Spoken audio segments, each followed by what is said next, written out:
Bom dia, pessoal. Bom dia. O que é mesmo a gente saber de nós mesmos, do passado, do lugar, da história, não é?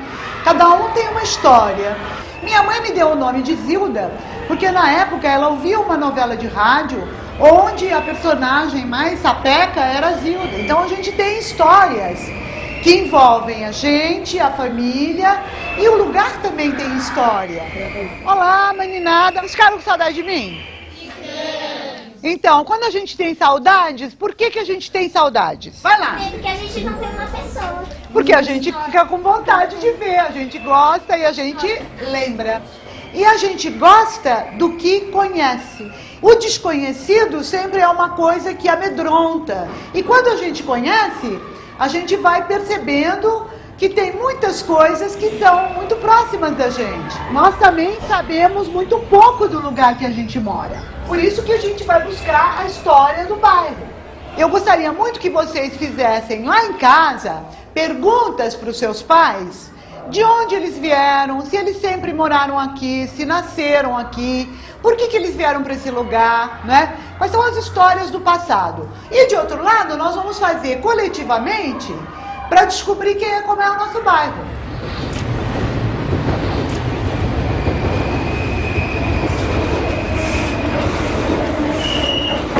A linha de trem Santos-Jundiaí servia para levar o café do interior do estado até o Porto Santos.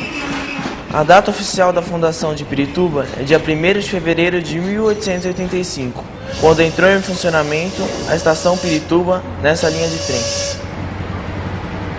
Os 74 bairros que hoje compõem a região começaram a se formar a partir de 3 fazendas. A linha de trem dividiu a fazenda Tobias em 2 fazendas.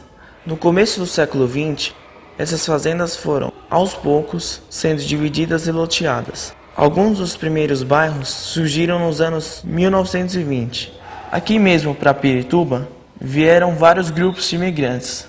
Eram ingleses que trabalhavam na estrada de ferro, japoneses que plantavam eucaliptos para alimentarem os fornos da Companhia Armor, húngaros, italianos, holandeses e muitos outros que vieram trabalhar nas indústrias. Os holandeses ainda têm um tube aqui em Pirituba. O crescimento da oferta de energia elétrica em Pirituba incentivou a instalação de diversas indústrias nos anos 1920. As condições de vida começaram a melhorar. No fim dos anos 1960, a empresa de setor imobiliário Companhia City de Desenvolvimento criou novos bairros.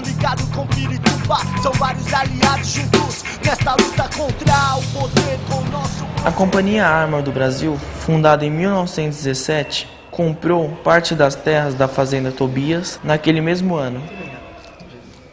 As boiadas desciam dos trens ou vinham pelas avenidas de Pirituba até o matadouro da empresa. Mas a Armor não foi a primeira a se instalar na região. A primeira foi a fábrica de cola paulista, em 1898. Depois vieram outras, como a Companhia Fiat Lux, a GC Lever, a Refinações de Milho Brasil. Aqui mesmo ao lado da estação de Pirituba, fica o Hospital Psiquiátrico Pinel, fundado em 1929. Aqui também fica a fábrica de pianos Fritz Dober, fundada em 1950. O Lanifício Pirituba foi uma importante indústria de Vila Barreto. Meu avô e minha avó se conheceram quando trabalhavam lá, na década de 1940. Desde então, moram na Vila Barreto, bem ao lado de onde era o Lanifício. Oi, vó. Tudo bom? Tudo bom. Vó, a origem dos seus pais? O meu pai era espanhol e a minha mãe era brasileira. A minha mãe era do lar e o meu pai trabalhava no Lanifício Pirituba. Ele começou a trabalhar no Lanifício em 1928, como tecelão. E a fábrica naquele tempo era dos ingleses. E ele teve alguma formação?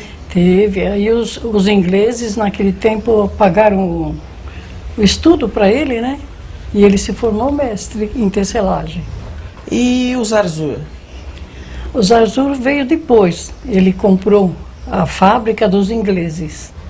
Ô vó, A origem dos seus pais? Meu pai é inglês, da Inglaterra, de Londres. E minha mãe era paulista, de Campinas. Em que lugar o teu pai trabalhava? Meu pai trabalhava na oficina de manutenção e locomotivas, na oficina da Lapa. Em que ano a avó trabalhou no Lanifício? Eu entrei com 15, eu saí de lá com uns 22 anos.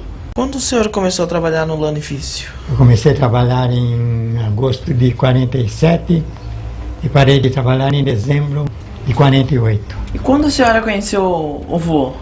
Eu conheci o vô, que ele veio trabalhar de tecelão aí na fábrica. E nós se conhecemos aí. Nós ficamos 4 anos namorando. 4 anos. Aí casamos. E por que ele saiu lá do Lanifício? Meu pai achava que ele não ia ter futuro, aí apenas ia ser tecelão. Então ele foi trabalhar na Estrada de Ferro no Centro Jundiaí, a antiga SPR. Como que eram as condições de trabalho? Havia greves? Sempre houve greves, né? Mas as duas greves principais, uma foi por causa de tempo de trabalho Certo. e a segunda greve mais por direitos pessoais. Como era a região na época? Aqui em Pirituba era muito deserto. Esta parte de cada Avenida Benedito de Andrade era cafezal. E da outra parte dela, da Avenida Benedito de Andrade, era pasto e mata. Onde a Avenida Benedito de Andrade agora era uma simples picada. E passava um ribeirão ali.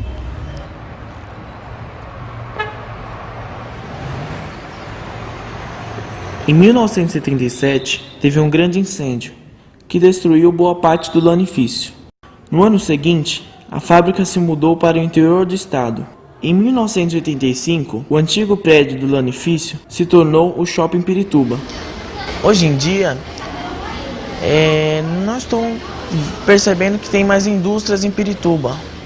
Normalmente está havendo mais comércios, as indústrias estão desaparecendo. Então os comércios que estão tendo mais lojas de roupas, produtos alimentícios, lojas de sapatos, calçados, também lan houses, tudo isso está aparecendo mais no lugar das indústrias.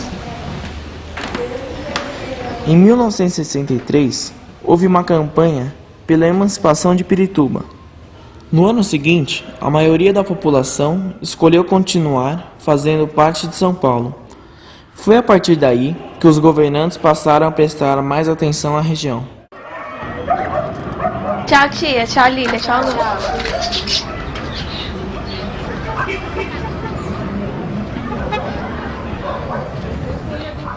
Há 200 anos atrás, Pirituba era uma área rural. Nos primeiros mapas de São Paulo, Pirituba nem aparecia. Alguns viajantes estrangeiros escreveram sobre a região. Um deles foi o inglês João Maui, que visitou São Paulo no comecinho do século XIX. O governador convidou-me a visitar as minas de ouro de Jaraguá, as primeiras descobertas no Brasil, que agora lhe pertence. Percorremos 12 milhas de uma estrada razoável e em alguns trechos boa em direção ao sul e atravessamos o Tietê. Em 1839, o norte-americano Daniel Kidder também veio conhecer a região. De volta do Jaraguá, paramos nas margens do Tietê a fim de visitar uma plantação de chá do Coronel Anastácio. Em 1856, o brigadeiro Tobias de Aguiar comprou a fazenda Anastácio. O brigadeiro era um importante político e a sua esposa era Domitila de Castro, a Marquesa de Santos.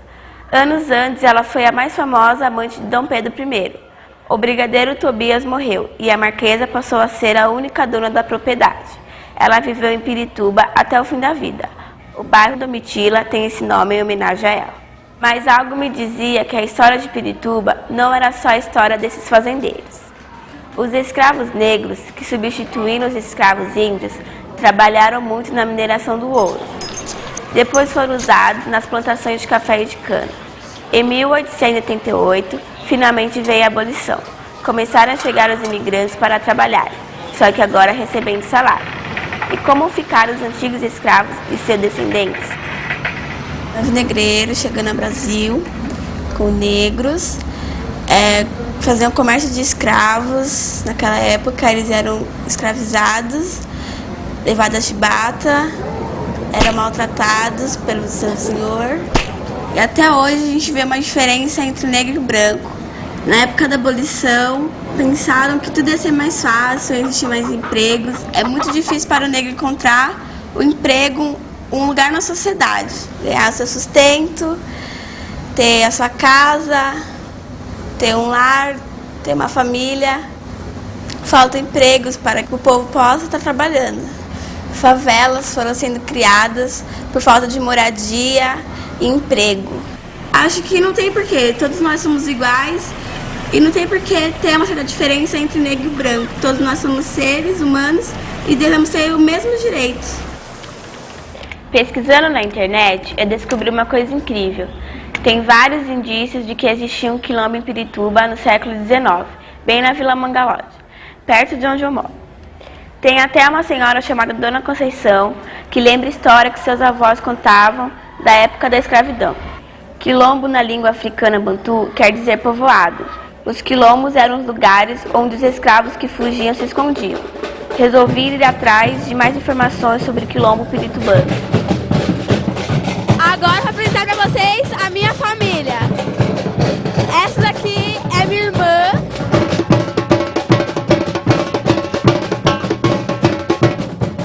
Esse daqui é meu irmão.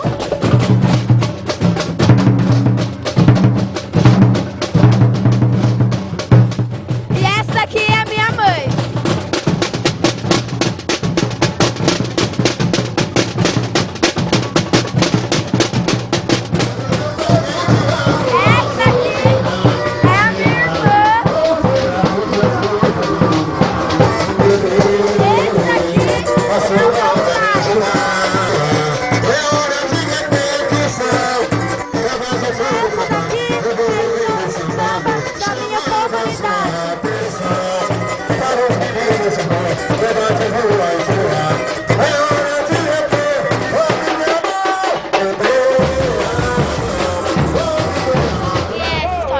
Poderia existir o quilombo aqui em Pirituba? Você acha que existe mesmo?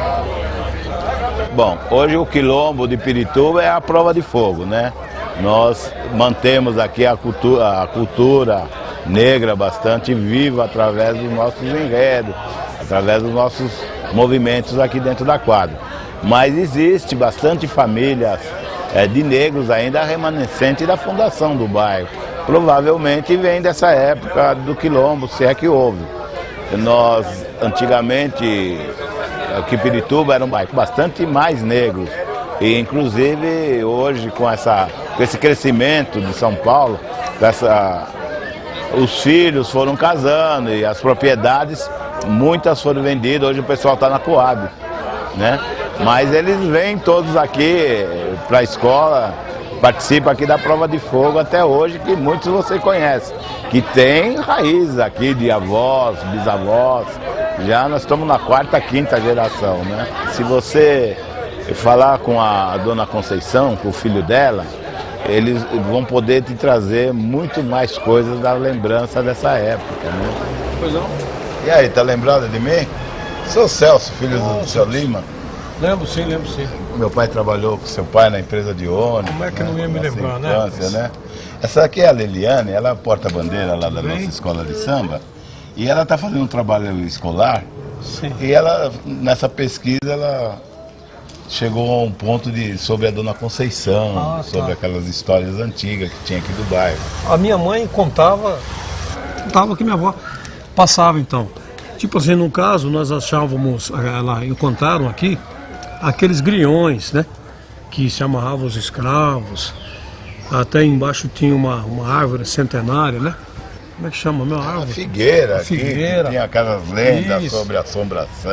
O pessoal tinha medo de passar ali, que ouvia vozes, né? Que aquela árvore tinha sido um tronco, né? De onde os escravos apanhavam ali. Você estava comentando sobre a figueira, agora eu me lembrei. Isso. Na casa da sua bisavó, da Dona Isaura. Eu vinha muito lá comprar aqueles docinhos que ela fazia, né? De tempo em tempo eles tinham aquela dança, né? A congada, né? Meu avô, minha avó, eles promoviam isso, né? E aquelas danças que tinha os violeiros, que sapateava. Festa de reis. Saíam visitando as casas, né? E entrando nas casas e faziam lá as suas danças, suas rezas. E ali o pessoal das casas contribuíam com eles, né? Quem era visitado sempre dava alguma coisa, né? Para ajudar no trabalho. Parece que eu estou lembrando da fisionomia da sua bisavó. Ela era a escultura daquilo que a gente pensa sobre os escravos, né? Do africano legítimo. Olha lá, se ela não estiver aqui ouvindo, nós contamos a história dela, né? Você vê como é que, então, é bom a gente lembrar do passado, né? Eu costumo dizer um texto sempre de um teatrólogo, né? O Plínio Marcos. Povo que não ama e não preserva suas formas de reações culturais mais autênticas nunca vai ser livre. Nunca vai ser livre. Eu me lembro dessa frase do Plínio Marcos sempre, e é o que me dá força muitas vezes para manter esse trabalho dentro da escola de samba. Muito bom. Ô Marcos, mas foi muito bom a gente se reencontrar. Precisa visitar mais a gente está contando essas histórias. Se não fosse o trabalho dela escolar... Quando os portugueses chegaram ao Brasil em 1500, existiam aqui mais de 2 milhões de índios. A vila de São Paulo de Piratininga foi fundada em 1554, bem no meio de uma importante aldeia indígena.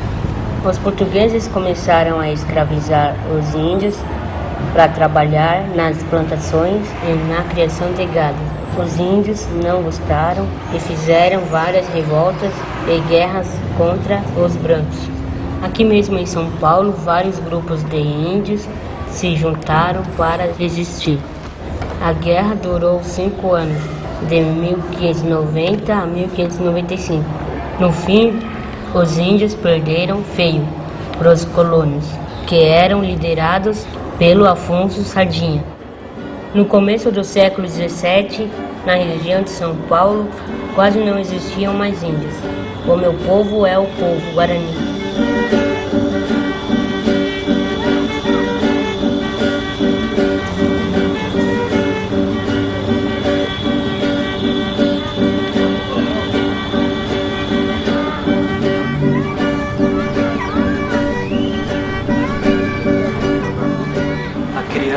Guarani, o que fazia antes? Brincava.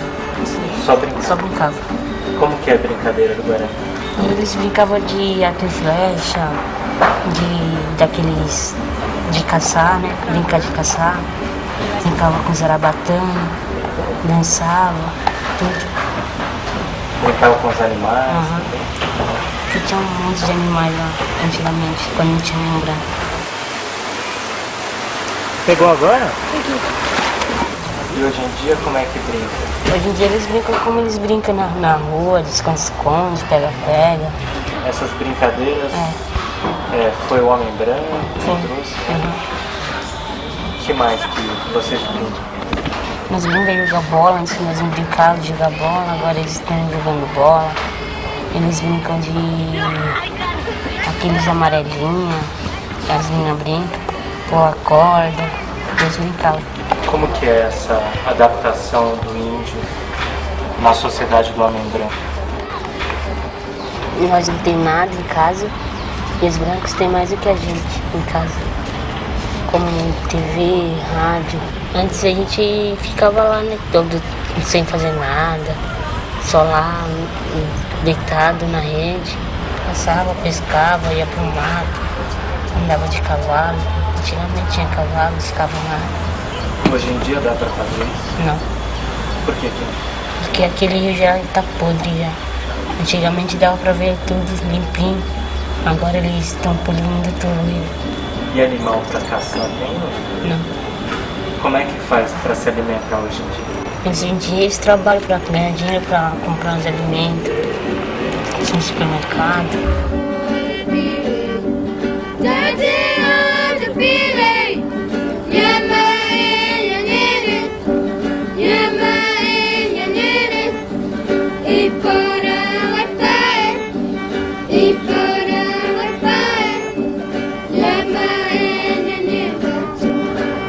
Até hoje dá para ver como a língua dos índios foi importante.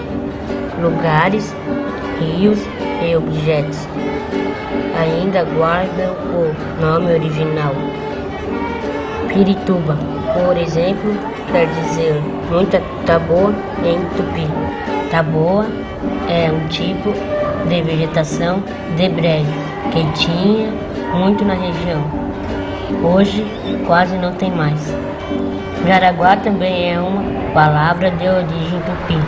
O Pico do Jaraguá sempre ajudou os viajantes a se orientarem.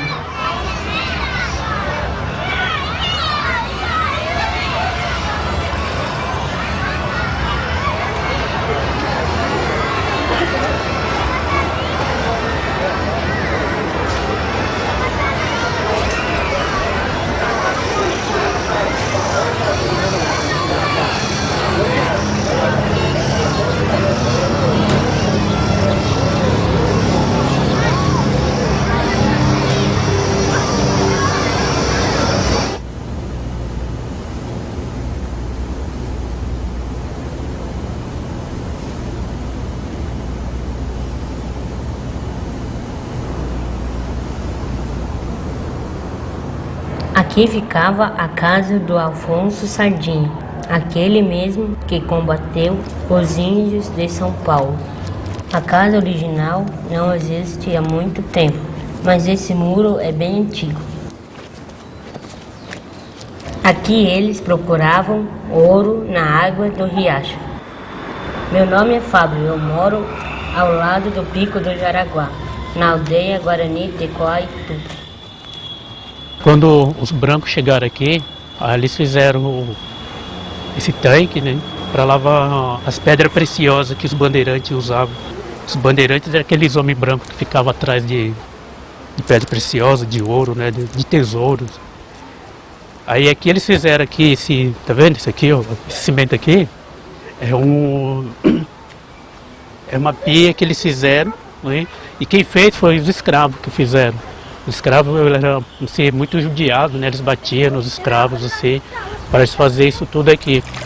Hoje, depois de muito tempo, né, que passou, o curso da água vem desde lá de cima lá do pico lá, aí passa por aqui. Só que antes ele dava a volta por ali, ó. Esse muro aqui, ó, também foi feito pelos escravos, porque ali atrás passava água que caía lá dentro daquela pia, daquele tanque que eu mostrei para vocês ali. Quando nós viemos aqui, tinha caça, até agora tem um peixinho ainda, né? Mas não é tanto como quando nós viemos aquela vez. Agora está chegando o pessoal branco, estão fazendo casa mais pertinho da gente. É muito difícil de a gente ganhar dinheiro aqui. Tudo tem que comprar. A gente não trabalha fora, para trabalhar tem que ter estudo.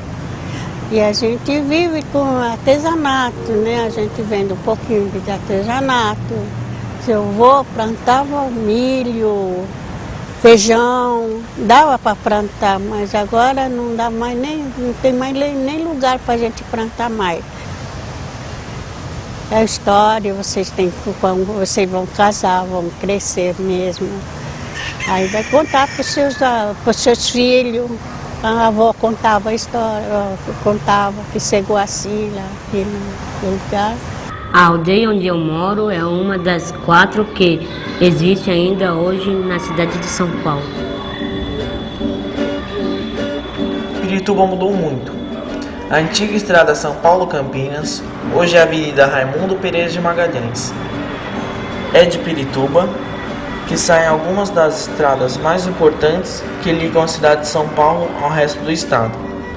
Se antigamente Pirituba era considerado interior, hoje faz parte dessa imensa cidade de São Paulo e continua mudando e transformando a cada dia, uma história construída por cada um de seus habitantes.